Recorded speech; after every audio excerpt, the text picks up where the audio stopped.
Luc 17, 26 à 30, 34 à 36. Nous lisons au nom du Seigneur Jésus-Christ. Ce qui arriva du temps de Noé arrivera de même au jour du Fils de l'homme. Les hommes mangeaient, buvaient, se mariaient et mariaient leurs enfants, jusqu'au jour où Noé entra dans l'arche. Les déluges vinrent et les fit tous périr. Ce qui arriva du temps de Lot arrivera pareillement. Les hommes mangeaient, buvaient, achetaient, vendaient, plantaient, bâtissaient. Mais le jour où Lot sortit de Sodome, une pluie de feu et de soufre tomba du ciel et les fit tous périr. Il en sera de même le jour où le Fils de l'homme paraîtra. 36, 34 à 36. Je vous le dis, en cette nuit-là, de deux personnes qui seront dans un même lit, l'une sera prise et l'autre laissée. De deux femmes qui moudront ensemble, l'une sera prise et l'autre laissée.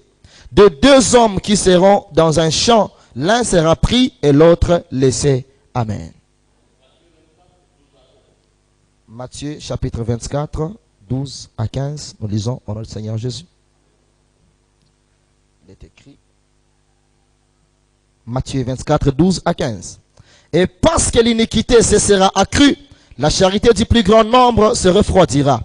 Mais celui qui persévérera jusqu'à la fin sera sauvé.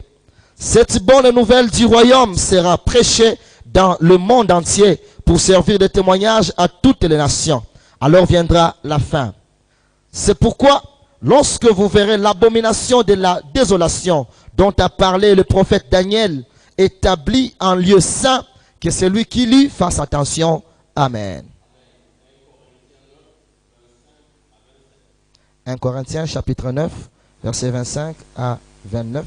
Nous lisons la parole du Seigneur. 25 à 27. Nous lisons la parole du Seigneur Jésus. Tous ceux qui combattent s'imposent toute espèce d'abstinence, et ils le font pour obtenir une couronne corruptible. Mais nous, faisons-le pour une couronne incorruptible. Moi donc, je cours, non pas comme à l'aventure. Je frappe, non pas comme battant l'air, mais je traite durement mon corps et je le tiens assujetti, de peur d'être moi-même rejeté après avoir prêché aux autres. Amen. Nous disons également merci à Dieu pour vous, pour votre vie et pour l'amour que vous affichez, l'amour que vous ne cessez de témoigner pour Dieu, pour son Église, pour son œuvre, ainsi que pour ses saints serviteurs. Bien-aimés dans le Seigneur, voici ce que Dieu a mis dans mon cœur aujourd'hui. C'est ce texte que nous venons de lire dans Luc 17. Ce qui arriva au temps de Noé et ce qui arriva au temps de Lot. La Bible dit ces choses arriveront également lors de l'avènement du Fils de Dieu. Alléluia. Alléluia.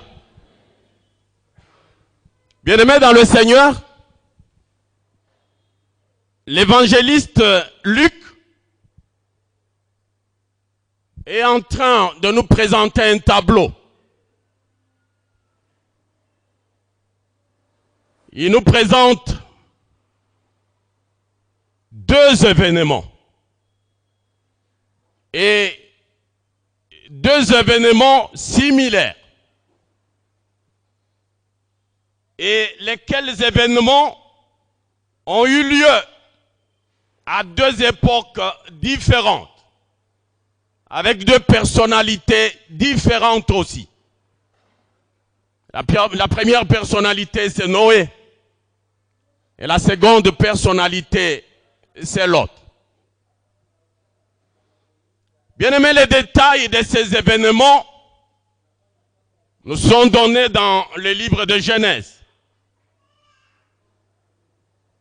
Le temps de Noé.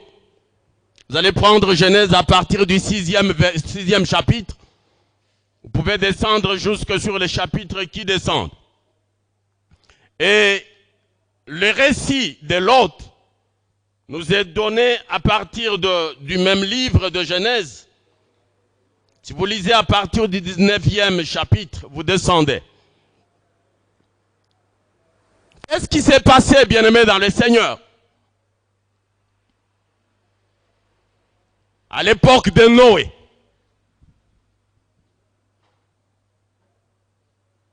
Noé, comme nous le savons, il a eu pour père les mecs. Et lorsque vous prenez dans l'ordre ascendant, vous allez voir Noé, vous allez trouver les mecs, vous allez trouver Méthusela, vous allez trouver Enoch, et jusqu'au niveau de Seth. Seth qui est l'enfant qu'Adam a eu après que Caïn ait tué Abel. Voici l'ordre ascendant de Noé. La Bible dit, bien-aimé dans le Seigneur, que c'était à l'époque où la race humaine était en train de se multiplier sur la terre. Les hommes étaient en train de se multiplier. Et la Bible dit, si vous prenez au niveau à partir du chapitre 6, la Bible dit ceci, que pendant que la race humaine, les hommes étaient en train de se multiplier, les fils de Dieu virent que les filles des hommes étaient en train de naître aussi. Et chemin faisant, ces fils de Dieu arrivèrent à choisir pour femmes parmi les filles des hommes. Et ils pouvaient en choisir autant, selon que chacun voudrait, ou selon que chacun en avait les capacités ou les possibilités. La Bible dit, bien-aimé dans le Seigneur, le mal s'est accru. Le mal a pris des dimensions exceptionnelles. Le mal a pris des dimensions extraordinaires. La violence a fait parler d'elle sur la surface de la terre. C'est-à-dire les gens ont fait du péché leur mode de vie. Alléluia. Alléluia. Les gens pouvaient se complaire du péché. Les gens pouvaient se réjouir du péché. Les gens pouvaient même danser lorsqu'ils se retrouvaient en train de pécher. C'était devenu un mode de vie. Le péché. Les gens pouvaient se convoiter sans restriction aucune. Les gens pouvaient se jalouser sans restriction aucune. Les gens pouvaient même se tuer. L'impudicité, n'en parlons pas. Le vol, n'en parlons pas. Les calomnies, n'en parlons pas. Et toutes les choses semblables. C'était ça le mode de vie à cette époque de Noé. Alléluia. Alléluia. Et toutes ces choses, bien-aimés dans le Seigneur, Dieu était en train de voir.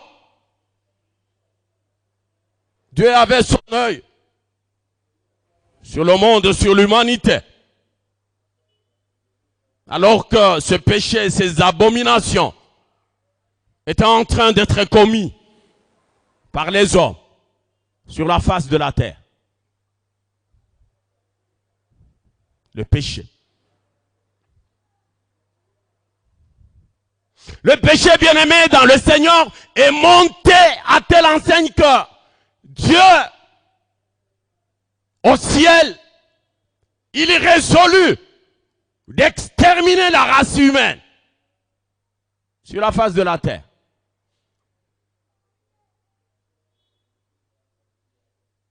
Il dit, comment est-ce que l'homme que j'ai créé, à mon image, à ma ressemblance, comment est-ce que cet homme peut avoir le cœur, et le cœur tourné vers le mal? Comment est-ce que l'homme que j'ai créé, à mon image, peut avoir du plaisir à commettre le péché? Dieu s'irrita. Dieu était irrité dans son cœur. Et la Bible dit, il s'est repenti d'avoir créé l'homme. Pourquoi Dieu était irrité, bien-aimé dans le Seigneur? Pourquoi Dieu s'est repenti d'avoir créé l'homme? C'est parce que l'homme s'était écarté de l'objectif pour lequel il a été créé. Dieu s'est écarté. L'homme s'est écarté, pardon. L'homme a cherché à prendre, à emprunter les raccourcis. Selon ses désirs, selon ses passions. L'homme s'écarte de l'objectif. L'homme s'écarte du plan de Dieu. L'homme s'écarte de la volonté de Dieu. Alléluia. Alléluia. Alléluia. Pendant que Dieu conçoit ce plan d'extermination de la race humaine sur la face de la terre, Dieu avait un homme. Il avait un homme sur la face de la terre. Et cet homme n'était autre que Noé. La Bible dit, Noé était juste et intègre devant Dieu. Noé marchait aussi avec Dieu. La justice et l'intégrité.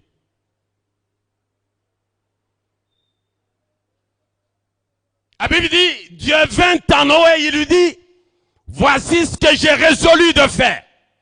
Voici la grande décision que j'ai prise vis-à-vis de l'homme. Je vais l'exterminer de la face de la terre. Quant à toi, voici ce que tu vas faire.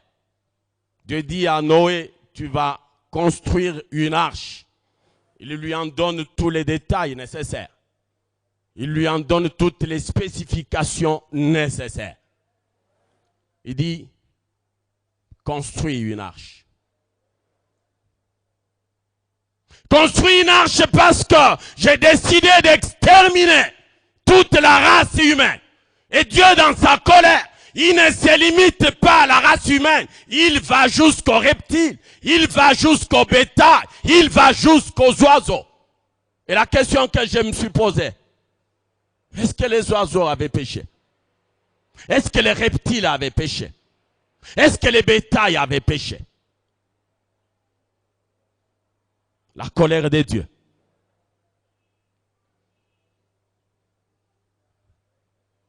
Alléluia. Alléluia. Noé, il s'est mis à la tâche. Il commence à fabriquer l'arche avec les bois, les détails que Dieu lui avait communiqués. Et pendant ce temps, bien-aimé dans le Seigneur, Noé pouvait faire appel à ses contemporains. Noé pouvait leur dire, venez et construisons l'arche. Voici ce que Dieu m'a dit. Voici ce que Dieu va faire de l'humanité. Voici ce que Dieu va faire de l'homme qui est sur la face de la terre. Il pouvait les appeler. Mais qui pouvait écouter Noé? La Bible dit personne. Qui pouvait entendre le cri de Noé. Personne. La Bible dit, bien-aimé dans le Seigneur, que Noé devint la risée de ses contemporains. Il pouvait se mettre à crier sur lui. Il pouvait se mettre à huer sur lui. Il pouvait dire, voici le prophète de la justice. Il est là encore en train de nous appeler. afin que nous puissions aller l'aider à construire l'arche. Et Noé ne se fatiguait pas. Le cri ou l'appel à la repentance. Alléluia. Alléluia. Par moments, bien-aimés dans le Seigneur, il nous arrive de crier. Il arrive aux serviteurs de Dieu de pouvoir crier, de pouvoir vous appeler, de pouvoir vous interpeller par rapport à l'une ou l'autre conduite. Et de vous dire, la conduite que vous êtes en train d'emprunter, ce n'est pas une bonne conduite. Ce n'est pas une conduite digne de l'enfant de Dieu. Mais est-ce que, y a-t-il quelqu'un qui a du temps ou qui a l'oreille pour écouter cet appel? Alléluia. Alléluia. La Bible dit pendant cette période, pendant que Noé était en train de construire l'arche, les hommes, ils mangeaient. Manger ne va pas seul. Ils buvaient aussi. Et la Bible continue dit, ils mariaient leurs enfants et eux-mêmes se mariaient aussi. Voici ce que les hommes étaient en train de faire.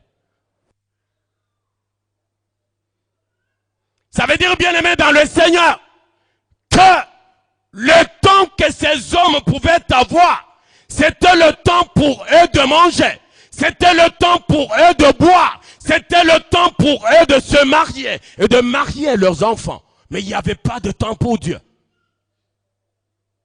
Pas de temps pour Dieu. Le manger et le boire. Bien-aimé, combien ces choses ont pris la place de Dieu dans nos cœurs.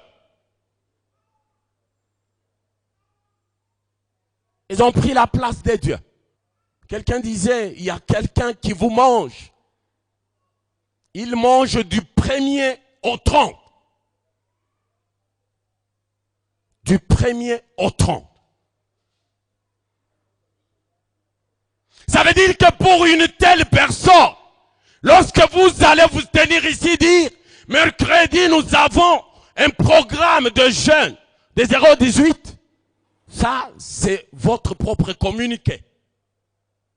Il est là, il dit, Monsieur Joseph, ça c'est ton communiqué. Chez moi, ça entre ici, ça sort là-bas. Parce que moi, je dois manger. La Bible dit, les hommes mangeaient. Les hommes buvaient.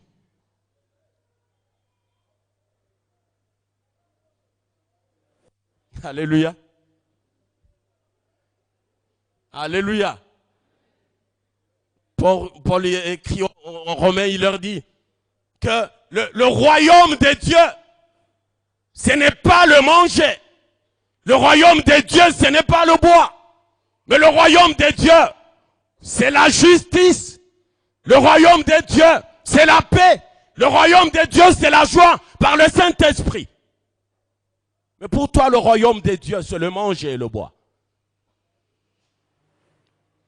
Bien-aimé dans le Seigneur, tu es où? Dieu m'a dit de te poser cette question. Tu es où? Tu es où?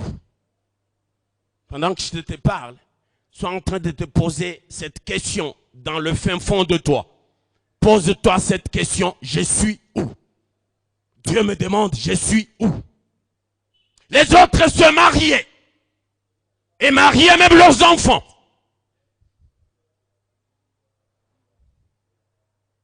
J'ai dit, est-ce que se marier c'est mauvais?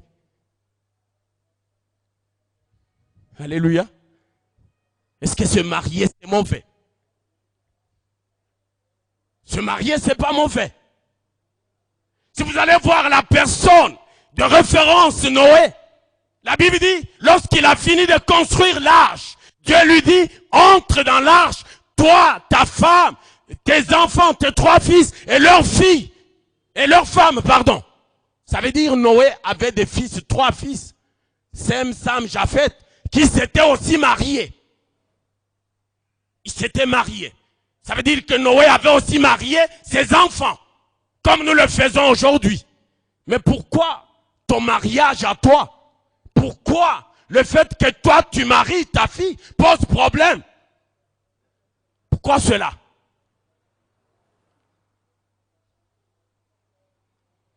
Noé lui-même s'était marié. Il a marié ses 3 fils. Mais pourquoi Dieu prend Noé comme une personne de référence? Les mariages. C'est bien beau. C'est une joie. Lorsqu'une famille se marie son enfant, son garçon, sa fille, c'est une joie qui ne peut pas s'en réjouir.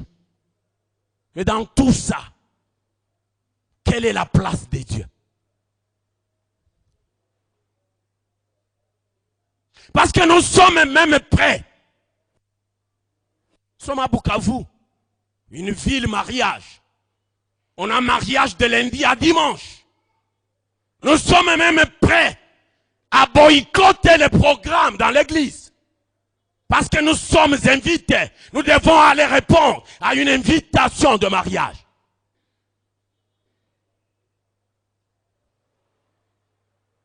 Ça veut dire que comme tu es connu là, à Bukavu, chaque jour il y a mariage, tu as cette invitation sur 7 jours. Nous, on ne te verra pas ici, Dieu ne te verra pas ici.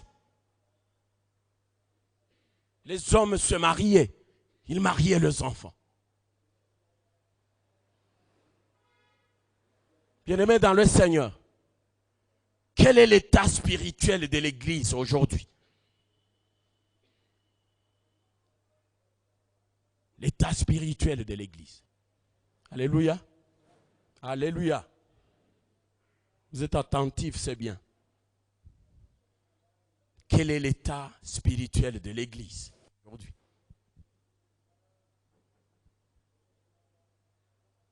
Est-ce que l'Église a-t-elle encore sa place dans le monde? Est-ce que l'Église joue-t-elle encore son rôle dans le monde? Alléluia. Alléluia. Je suis en train de parler à l'Église de Dieu. Joues-tu ton rôle en tant qu'Église? Ou tu es dans les bisengo, les ambiances? Ambiance à gogo. Tu es là lundi, tu es là dans les salles de fête mardi, mercredi, jusqu'à dimanche. Tu manges, tu bois, tu danses. Et tu dis, tu cries, vive les mariés, vive les heureux parents. Que Dieu nous aide. À l'époque de Lot, c'est une histoire que nous connaissons tous. Abraham monte d'Égypte avec son neveu Lot. Lot, c'était le fils au frère Abraham, Héran. Il monte, il quitte l'Égypte. Chemin faisant. La Bible dit, à un certain moment, parce qu'ils sont partis d'Égypte avec tous leurs biens, toutes leurs richesses. Chemin faisant, la Bible dit, parce qu'Abraham avait ses gens, ses troupes, ses serviteurs, l'autre aussi. Chemin faisant, ils commencèrent à se disputer sur la route. Après avoir quitté l'Égypte, comme toi et moi, nous nous disputons, nous nous querellons.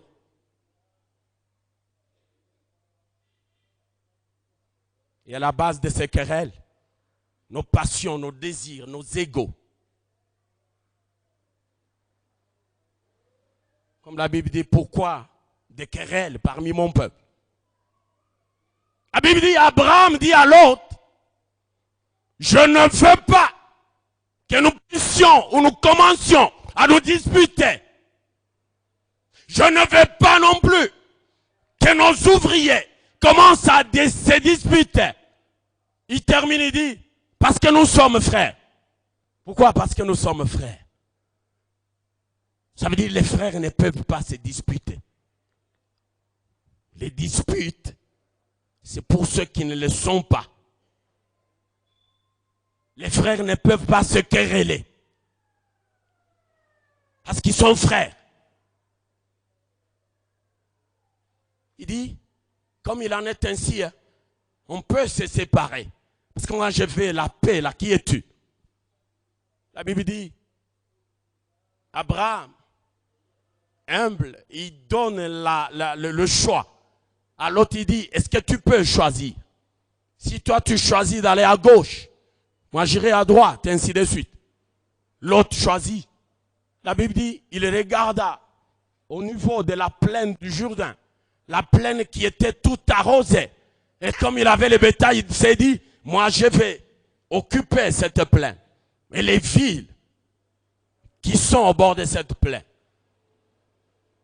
Abraham dit, comme il en est ainsi, moi je vais vers Canaan, je vais occuper Canaan. Bien-aimés dans le Seigneur, ils se séparèrent. La Bible dit, là où l'autre est parti, il ne s'est pas arrêté au niveau de la plaine. Il est allé installer sa demeure dans la ville de Sodome. Une ville perverse. L'histoire nous connaissons. C'est une ville où ce que le monde est en train de décrire aujourd'hui a eu naissance. Le mariage homosexuel, le mariage lesbien. Sodome. Les gens étaient tellement pervers que lorsque les deux anges de Dieu vinrent à la rencontre de l'autre, il était à l'entrée de la ville. Il les reçoit, il les amène jusque dans sa maison. Les gens de Sodome étaient en train de voir. À telle enseigne que la nuit, ils viennent vers l'autre pour lui dire, nous t'avons vu, tu as reçu deux hommes ici. Nous venons, tu nous les donnes parce que nous devons les connaître. Sexuellement. Nous devons faire de ces hommes nos femmes. C'était ça, Sodome. La perversité. C'est là que Lot est allé installer sa demeure. Mais bien aimé dans le Seigneur, il est resté le juste de Dieu. Si vous lisez Genèse 18, vous allez voir l'intercession que son oncle Abraham était en train d'adresser à Dieu. Il dit, lorsque les deux anges lui mirent au parfum de ce qui allait se passer à Sodome, il commença à intercéder. Il dit, Seigneur, s'il y a 50 justes, vas-tu détruire? Il a fait cette intercession jusqu'à 10. Il est descendu jusqu'à 10. Mais la réalité, c'est que il n'y avait même pas 10 justes à Sodome. Le seul juste qu'il y avait, c'est Lot. J'ai aimé. Quand je lisais, on dit, au temps de Lot, au temps de Noé. J'ai aimé, bien aimé dans le Seigneur. J'ai aimé parce que le temps était identifié par rapport à la personne. Ça veut dire, Noé pouvait avoir le temps. Noé pouvait avoir l'époque. Noé pouvait avoir la période. L'autre aussi. Pourquoi bien aimé dans le Seigneur? C'est parce que c'est des gens qui avaient marqué ce temps. Pas dans le mal, mais dans le bien.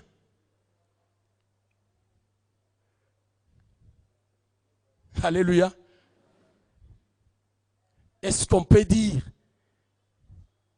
peut-être en commençant aujourd'hui, jusqu'après toi, quand tu ne seras plus, est-ce qu'on peut dire au temps de tel?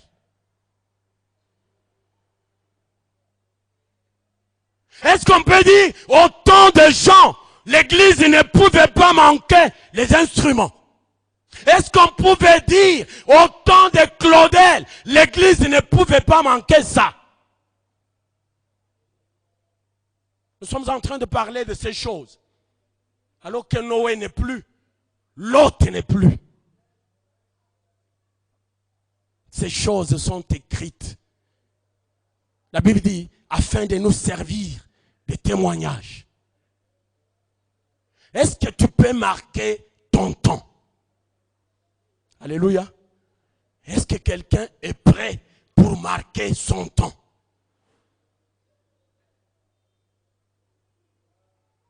Aujourd'hui, j'ai aimé l'homme de Dieu Thierry le dimanche. Avant de prêcher, il a dit, je vais prier, Dieu m'a mis à cœur de prier pour le couple Chilumba.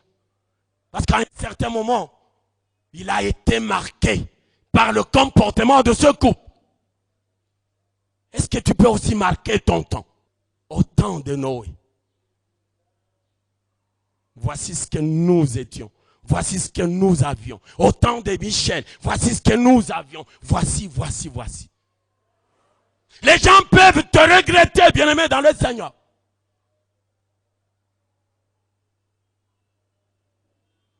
Parce que tu as eu à marquer ton temps dans le bien. Comme Dorcas. Elle meurt. Tous les bénéficiaires de ses bienfaits. Banakuya, ils disent, Imo ya tout haïtique. Parce qu'elle avait marqué son temps. C'est vrai, Dieu t'a béni. Il t'a donné le minimum vital pour une vie aisée. C'est venu de Dieu, ce n'est pas de toi. Le travail, c'est venu de Dieu. Et au temps de l'autre, la Bible dit, les gens, ils vendaient. Les gens, ils achetaient. Ils bâtissaient, ainsi de suite. Il n'y avait plus de temps. Donc, c'était hyper occupé 24 heures sur 24. Comme toi là. Tu n'as plus de temps pour Dieu. Tu dis, mais comment je vais aller à l'église mercredi alors que ce travail, c'est Dieu qui me l'a donné. Alors que le mercredi, c'est le jour où Dieu m'envoie les clients. Je fais mes affaires. Mais le mercredi, le vendredi, tu as même un témoignage. Tu es même prêt pour te lever, venir dire, le mercredi, si je ne viens pas, c'est parce que l'Éternel s'est souvenu de moi. Il m'envoie les clients quand on est seulement 15 heures. Non, c'est fini. Tu peux même dire, le mercredi, vu l'expérience, je ne vais pas commencer à ouvrir mon dépôt l'avant-midi, non. Je vais commencer à ouvrir à 15 heures. Parce que c'est à 15 heures que l'Éternel m'envoie les clients. Tu es même prêt. Vendredi. Qui te dit que c'est l'Éternel qui t'envoie ses clients? Qui te dit que c'est l'Éternel? Ce n'est pas l'Éternel, l'Éternel te veut du bien. Ce n'est pas l'Éternel qui t'envoie pareil client à pareille heure. Ce n'est pas lui. Ce n'est pas lui. Parce que lui, mercredi, vendredi, il a besoin de toi ici. Il ne peut pas t'envoyer des clients jusqu'à t'empêcher à venir à sa rencontre. L'église de Dieu. La Bible dit ces choses arriveront de même à l'avènement du Fils de l'homme. Moi je dis, ces choses sont déjà arrivées parce que nous les voyons. Nous les vivons. Nous les vivons. Nous n'avons plus de temps pour Dieu. Viens ici mercredi, tu vas regretter. Viens mercredi, tu vas regretter. Viens vendredi, tu vas regretter.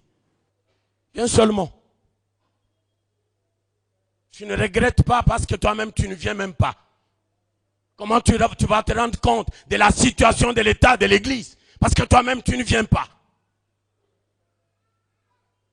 Ose seulement venir le mercredi. Tu vas regretter.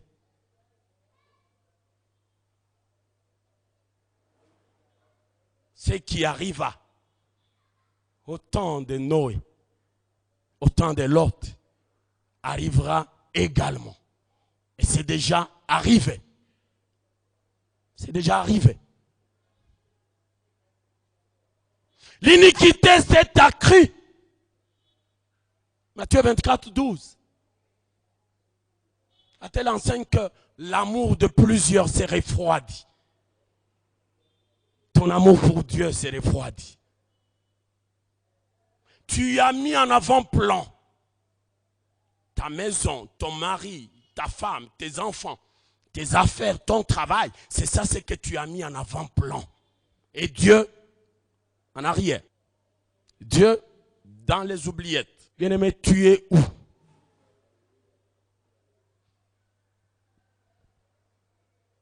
Notre papa était en train de dire souvent, il dit, il va prier pour que l'avènement de Christ n'ait pas lieu un dimanche.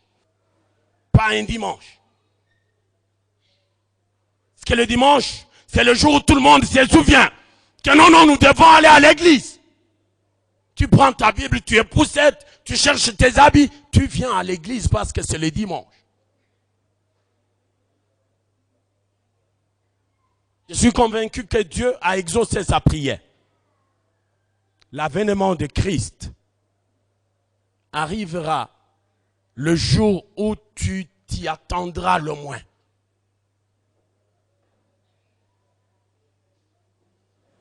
Bien-aimé dans le Seigneur, Dieu ne veut pas la perte de ton âme. Accepte de tout perdre. Mais n'accepte jamais de perdre la vie éternelle. Accepte de tout perdre. Tu iras avec quoi? Job dit, nu, je suis venu du sein de ma mère, nu je rentrerai du sein de la terre. Rien ne va t'accompagner. Rien. Si ce n'est le salut que tu es en train de fouler aux pieds. La Bible dit comment échapperons-nous? Comment vas-tu échapper? Aussi longtemps que tu es en train de négliger un si grand salut. Comment vas-tu échapper? Galates 3:3, Paul dit, qui vous a ensorcelé? Vous, les gens de Galates. Il dit, comment se fait-il que vous ayez commencé par l'esprit, mais que vous décidiez de finir par la chair? Qui vous a ensorcelé? Tu as commencé par l'esprit. Au fil du temps, tu es en train de rentrer ou de te revêtir de ton vieil homme. Alléluia. Alléluia.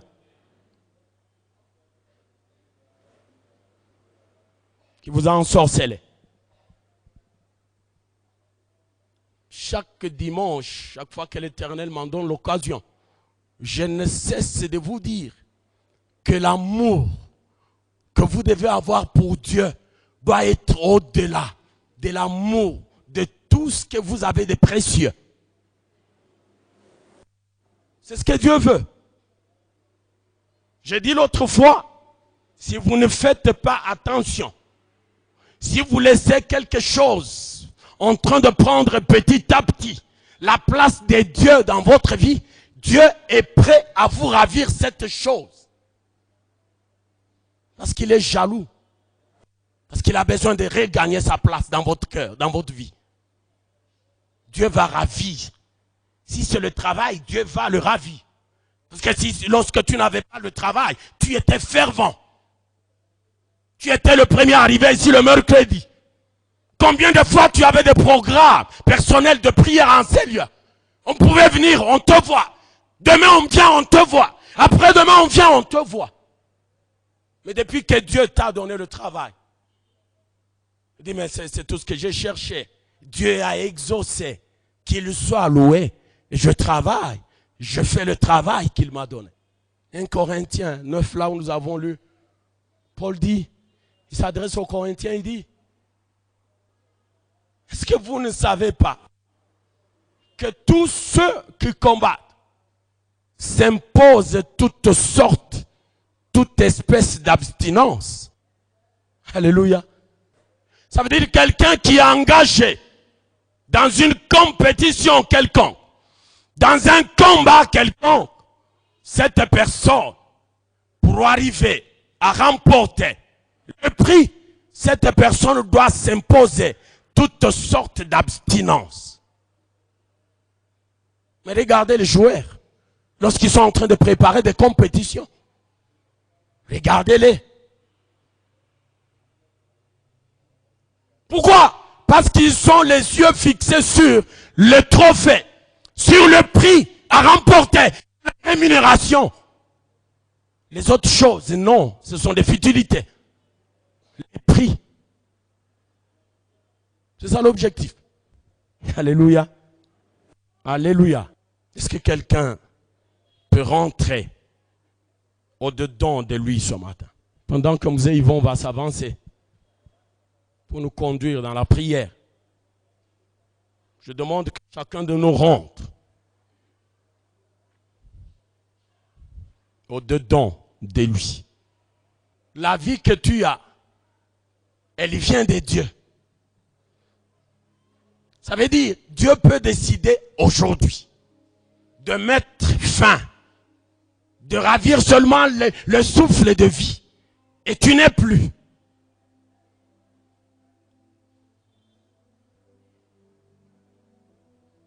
Ce qui arriva, arrivera.